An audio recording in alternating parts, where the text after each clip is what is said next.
Tech world YouTube channel में आपका स्वागत है। और आज के इस वीडियो में एक अमेजिंग अपडेट के बारे में बताने वाला हूं जो vivo में लॉन्च हो चुका है, जिसमें आपको अगर कॉल आपको आती है तो जैसे ही आप देखते हैं कि कहीं बाहर बहुत तेज आवाज़ आने लगती है आपकी कॉल की, तो जैसे ही आप उस फ़ोन को पिकअप करोगे और आपकी आई जो होंगी वो फ्रंट कैमरा की तरफ मतलब दिखेगी। फ्रंट कैमरा में जब दिखेगी तो आपका जो वॉइस होगी ऑटोमेटिक लो हो जाएगी। तो ये सेटिंग मैं आपको बताता हूँ कैसे इनेबल करनी है। चलिए शुरू करते हैं। इससे पहले अगर आपने मैंने सब्सक्राइब नहीं किया जल्दी से कर लीजिए सब्सक्राइब और बेल आइकन प्रेस करना ना भूलें, जिससे कि आपको आने वाले वीडियोज़ की नोटिफिकेशन मिलती रहे।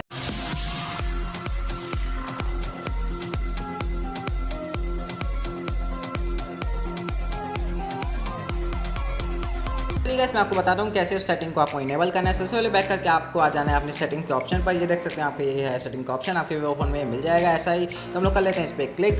जैसे आप इस पर क्लिक करोगे तो आपको आ जाना है नीचे स्क्रॉल करके, देख सकते हैं आप यहाँ पे कई सारी सेटिंग मिल चुकी है। स्क्रॉल करते हुए आप आ चुके हैं। इसके बाद आपको आ जाना है स्मार्ट मोशन के ऑप्शन पर। स्मार्ट मोशन के ऑप्शन पर हम लोग कर लेते हैं क्लिक। जैसे हम लोग कल क्लिक करेंगे उसके बाद आपको जो नीचे दिखाई दे रहा है स्मार्ट लो वॉल्यूम, तो ये है आपका वो बटन। इसको आप इनेबल जैसे ही करोगे ना, तो जैसे आप फ्रंट में अगर कोई फ़ोन आती है आपको, जैसे आप अपने मोबाइल को अपने सामने करोगे, फ्रंट कैमरा को अपने सामने करोगे तो आपको उसकी आवाज़ आएगी। इसके लिए कुछ कंडीशंस बताई गई हैं। जो कंडीशंस है कि आपके फेस मतलब आपका फेस आपके सामने होना चाहिए कैमरा के, और आपका फ्रंट कैमरा ब्लॉक्ड नहीं होना चाहिए, और भी काफ़ी सारी आप डार्क जगह नहीं होनी चाहिए, और फ्रंट कैमरा किसी और आपके किसी और ऐप में यूज़ नहीं हो रहा हो, ऐसा आपकी सेटिंग्स है। और ये आपको बताया गया यहाँ पे आप देख सकते हैं, यहाँ पे लिखा हुआ है आपके, तो मैं यहाँ पे आपको पढ़ के बता देता हूँ। यहाँ पे लिखा हुआ है in case of incoming calls alarms और timers lowers the tone volume when your face is detected. मतलब आपका फेस जैसे ही दिखेगा तो इनकमिंग कॉल्स अलार्म्स और टाइमर्स ऑटोमेटिक कम हो जाएंगे। तो ऐसा आप कर सकते हैं अपनी सेटिंग्स। तो चलिए ये वीडियो आपको कैसा लगा नीचे कमेंट करके जरूर बताएं। और वीडियोस के लिए हमारे चैनल सब्सक्राइब करना ना भूलें।